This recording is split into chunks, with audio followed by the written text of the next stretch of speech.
Good morning and welcome to today's session of Imagine America Radio, our continuing Career College Exposition webinar series. My name is Bob Martin and I'm the President and CEO of the Imagine America Foundation. I want to welcome all of our visitors to the fourth season of the IAF Career College Exposition webinar series, where we have now produced and distributed more than 150 webinars, with our total viewers and listeners now surpassing 5,000 local educators and counselors. To our continuing listeners, thank you for your continued support. We very much appreciate it. To all new listeners, welcome, and we hope you're going to enjoy today's session. I'm very excited about today's topic. Is a college degree the only ticket to success? Sponsored by Universal Technical Institutes, or UTI. UTI is this country's leading provider of high-quality, career-focused education at 18 locations nationwide. UTI is also a 23-year sponsor of the Imagine America Scholarship and Award programs, having provided missions-based financial aid to more than 11,300 enrolling Imagine America students just since 2016. Without taking valuable time from our presentation, let me refer any and all inquiries about the Imagine America Foundation to our website, www.imagine-america.org. Since our beginning in 1999, Imagine America remains the leading sponsor of scholarship aid to enrolling high school students. However, our country faces a never-ending serious shortage in certified technicians. We hear from employers in virtually all sections of the United States economy desperately looking for qualified employees, and we frankly need to do more. Our partner in today's presentation, Universal Technical Institute, or UTI. Joining us today to discuss in detail the looming technician shortage and how UTI is helping meet this need is Dr. Stephen Coyle. Dr. Coyle is a nationally recognized expert in this area with an extensive K-12 background. Before turning the program over to Dr. Coyle, let me very quickly outline today's agenda. Today's session of Imagine America Radio will be 30 minutes maximum, including questions and answers. Once we finish these remarks, we're going to move directly into today's presentation. All participants can submit questions while this presentation is in session via the Q&A feature in the Zoom meeting. At the end of the presentation, I will then present any and all questions offered by our participants. We'll address as many questions as possible and provide a written response in follow-up emails. We will have a hard close at 10:30 a.m. So without taking any more time out of today's presentation, let me turn today's session over to Dr. Stephen Coyle. Dr. Coyle, the floor is yours. Well, good morning, everyone. Thank you, Bob, for that introduction. Sorry, everyone, for the being a little bit late. It's technology, and probably some user error on my part too. But anyway, here we are.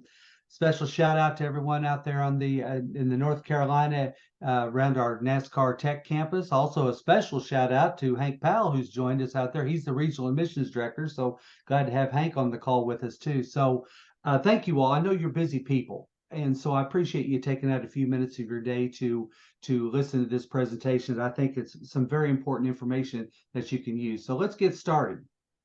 We know today there is definitely a movement in our country towards CTE, STEM career pathways. I've seen this evolve over the last, 7+ years that I've been doing this.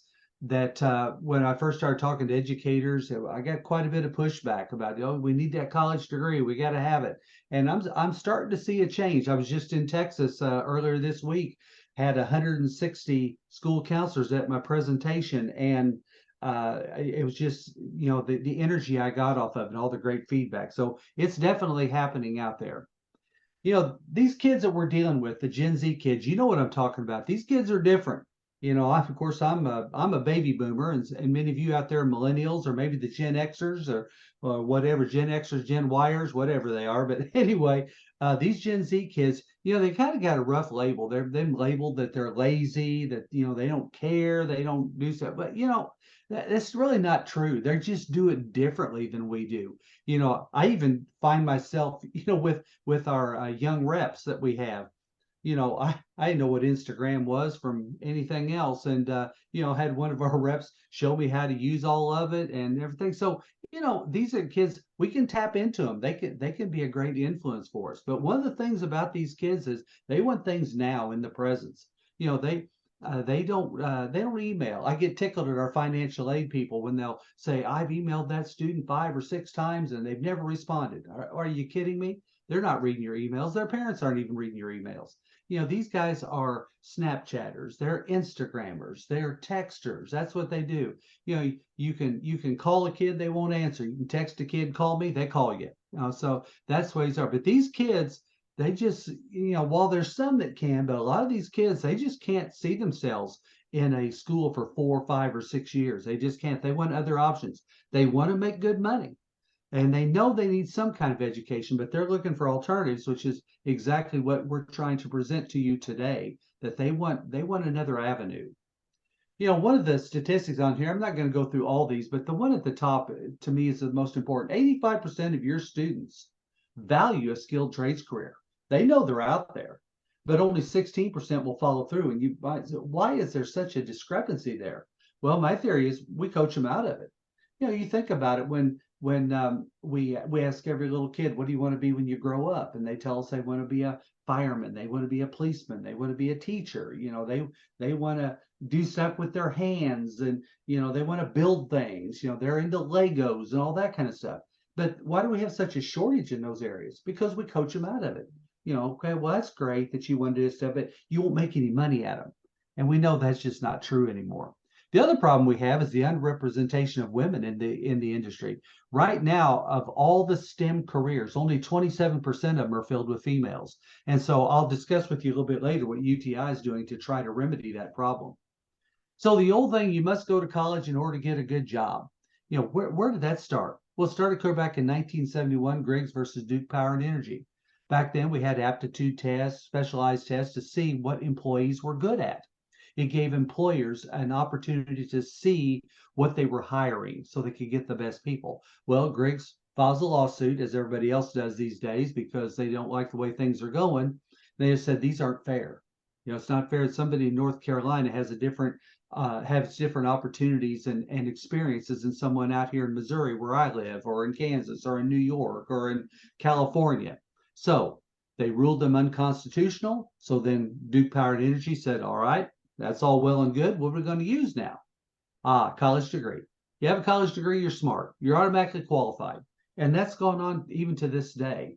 I can, it is getting better, but it's still out there. And it's something that we continue to try to overcome here in education. So the old smart versus the new smart. When we look at the old smart, the emphasis is on getting into the best college you possibly can. Well, what is the best college? Schools like here in Missouri, the University of Missouri is supposedly #1 in journalism. Then if you want to go to law school, you go to Harvard. If you all these different schools, they say they're known for this or that. Well, says who? Well, says the parents who sent their kid there. So they're naturally going to tell all their friends and neighbors that they're in the best college in the country. So how did we pull that off? Well, we told kids, take the hard subjects, take all the weighted courses, do all these things. Make sure you walk every little old man, a little old lady across the street, because that's going to look good on your resume. Make sure you volunteer for all kinds of things, because that's going to look good on your resume, and it's going to help you get in the best college. So then you go off to the best college, you get that degree, you come out and you say, here I am, world, hire me.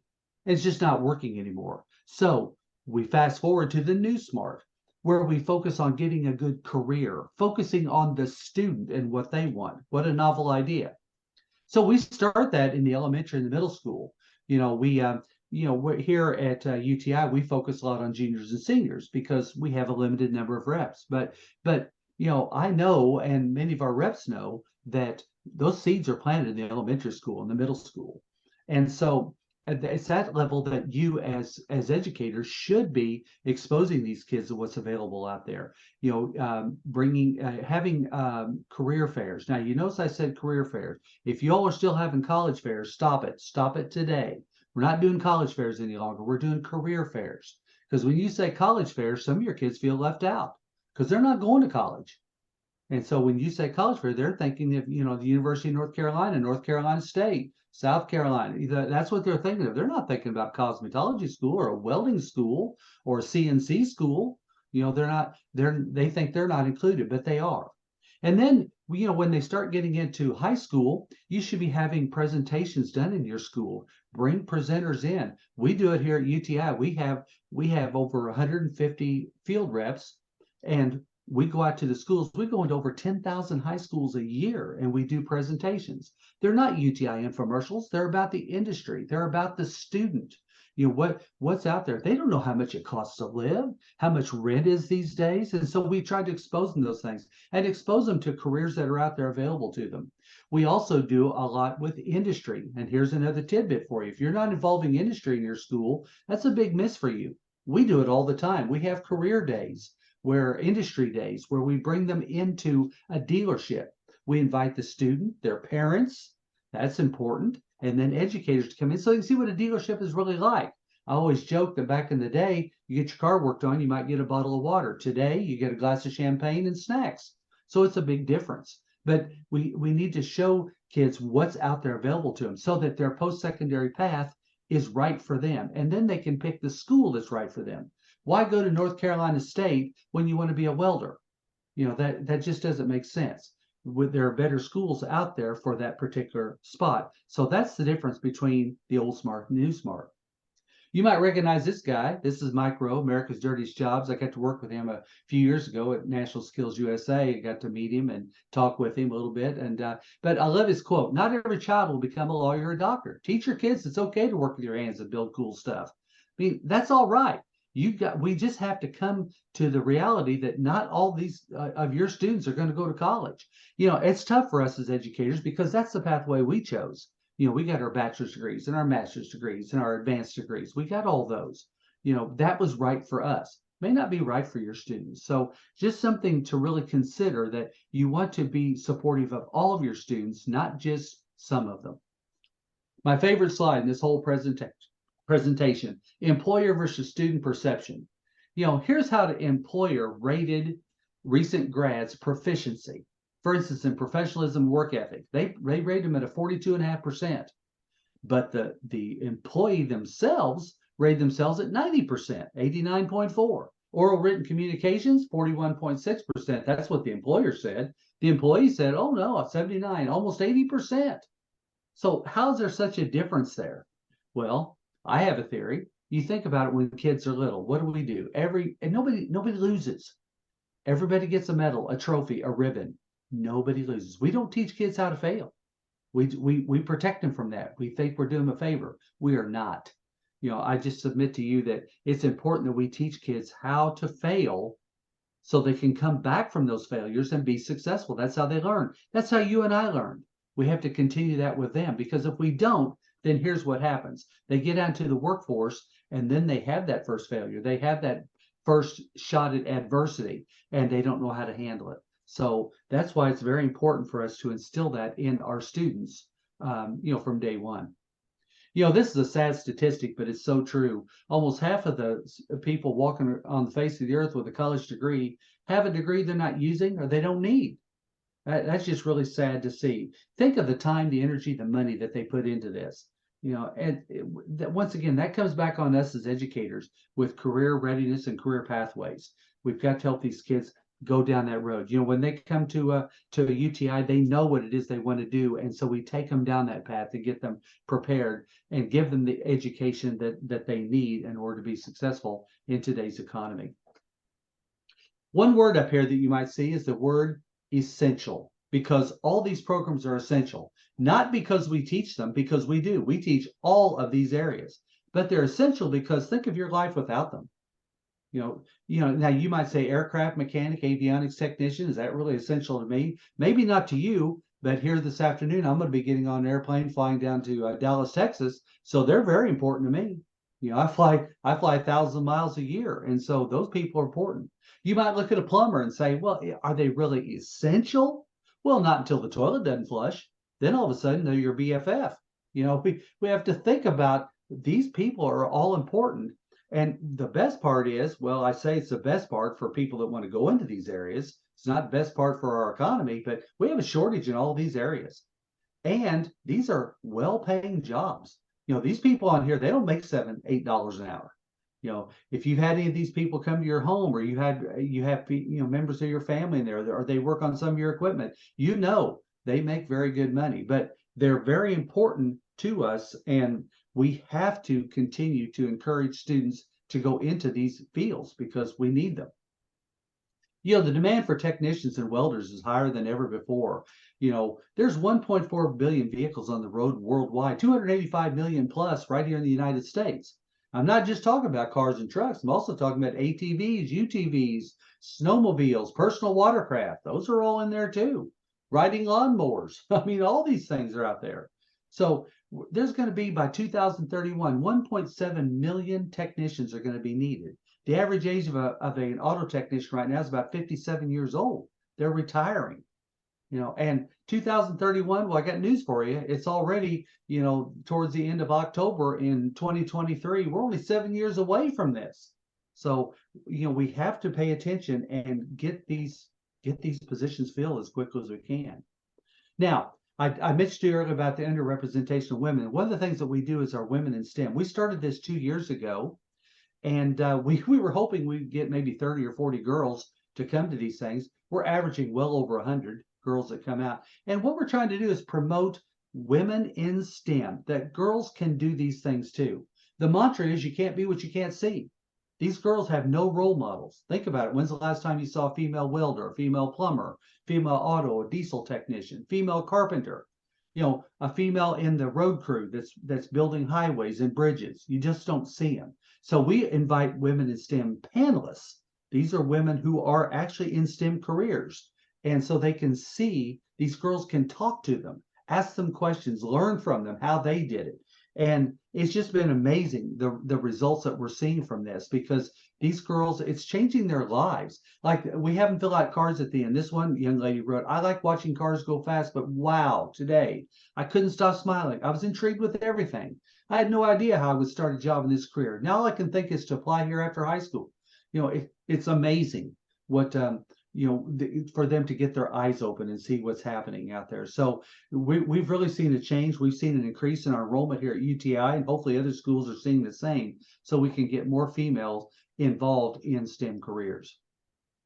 Scholarships and grants. We have over $15 million in scholarships and grants, but the reality is we don't give away half of it. Students will say, "I can't afford to go to school," and I submit to them, you can't afford not to.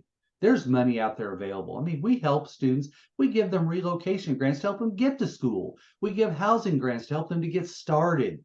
I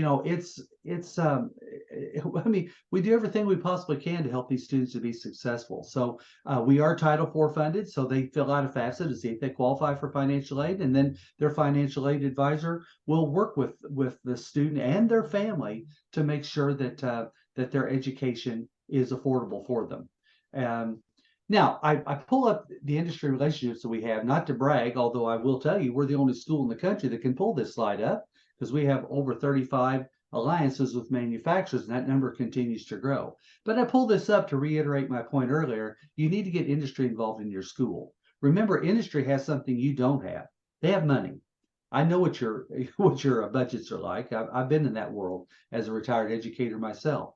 And so the industry will work with you to help you. And that's one of the things that we do at UTI. We help to incorporate industry as well to help you. Like I mentioned earlier, we have events at dealerships, and we feed everybody pizza, but we want to expose you to what's really out there. We want to show you how industry and education partner with each other. So please make sure that you're taking advantage of that. One of the things I love to talk about is our tuition reimbursement incentive program, or our TRIP program. That's been huge. I know you all can get your students fill out scholarships all the time, just like we can. Yeah, I said that facetiously because we both know that's not true. They just will not fill out scholarships. But the TRIP program seems to be working very well. We have TRIP employers. We have over 7,000 TRIP employers nationwide. They will pay off our students student loans if they have any remaining. They'll give them a sign-on bonus, a tool allowance, a boot allowance, a tenure bonus. There are dealerships out there. Ray Cattina up in New Jersey, the dealership. I think their package is like $52,000.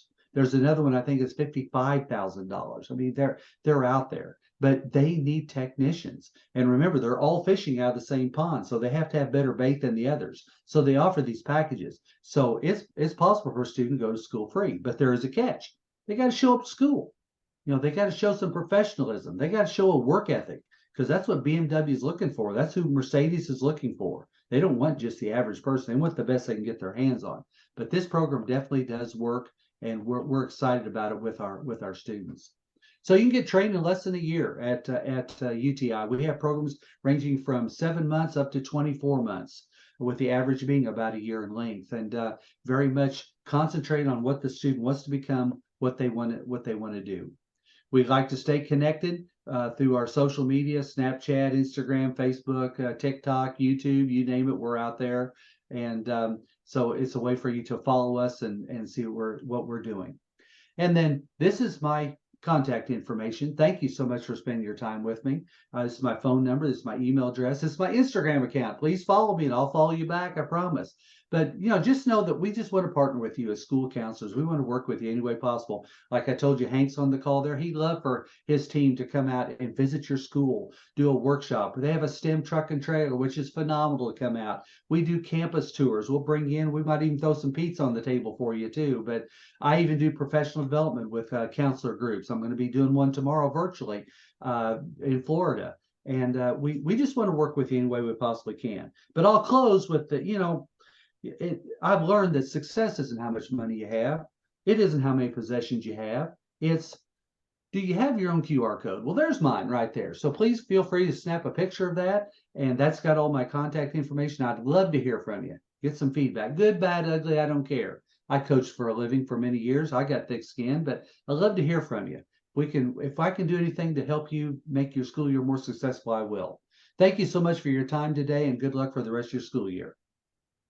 Great job, Stephen. We really appreciate it. I think I would be remiss if I didn't identify the fact that I've been around this with Imagine America for so long.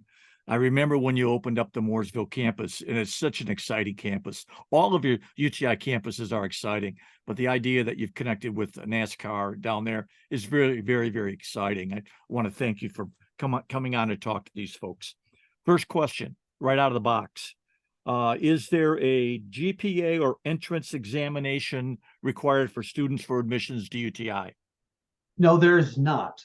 We based our enrollment. I'll start first by saying you can't just come to UTI. You have to be invited. We do a personal interview with the student and their family to make sure that not only are they a good fit for us, but that we're a good fit for them. Obviously, we want the students to be successful in high school. And in fact, I'm really excited that now we have academic scholarships. I'm proud to say I played a big role in, but where we offer scholarships for GPA and for ACT and SAT scores. But to get into school, we really want to know a little bit more about the student, their attendance, their work ethic, those kind of things. That's what we want to know. Yeah, that's great. Yeah, so long story short, no GPA, no exam, but you do now offer for those students that are interested additional money if they take an entrance examination and do well, right? Right, exactly. Okay. Now, the next question we always get has to do with comparisons between community colleges. Give me a little bit idea of comparison program length, cost of study, et cetera, with a local community or technical college and UTI. Well, it's there's several. We are not a community college. Don't pretend to be. Don't want to be.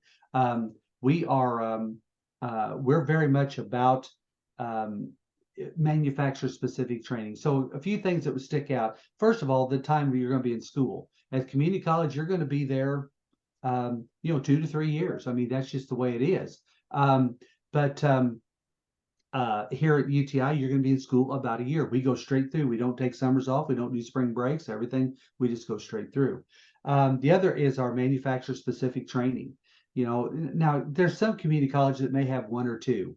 we've got over 35. So students, we're not training kids to go to work for Jiffy Lube. They're going to work for BMW, for Porsche, for Mercedes-Benz, for Ford, for GM, these various companies.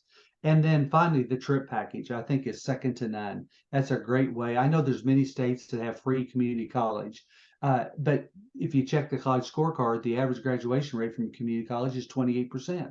It's not working, but this trip package does work, and I think that's very exciting.